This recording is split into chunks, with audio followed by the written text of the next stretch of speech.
I have a real problem with The Shining, and Stanley Kubrick knew that I had a problem with The Shining. I had a discussion with him beforehand.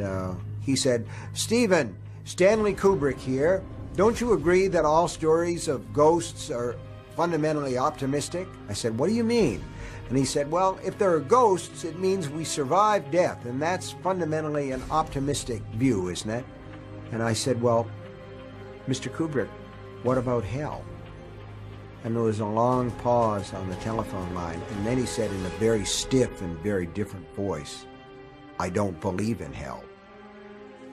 And I thought to myself, well, that's fine, but some of us do, and some of us believe that ghosts may survive, and that may be hell. And that was sort of where I was coming from with The Shining. But in the novel, The Shining, Jack Torrance is a difficult character, but he's fundamentally a sympathetic character. And I always visualized him as a piece of metal that's bent first one way and the other by these malignant spirits who basically want his son because his son is a psychically powerful person.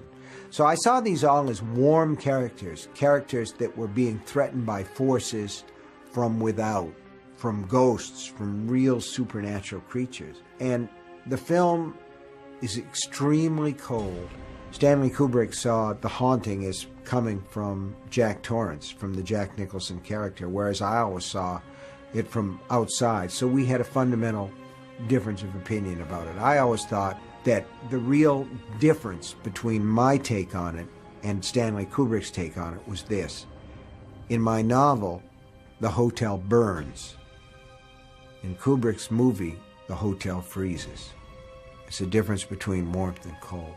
But the images are striking. There's no doubt about it. I mean, Jack Nicholson's face in the doorway, his bearded, crazy, grinning face, and he says, "Here's Johnny," which was his ad lib, and it became, you know, part of the movie.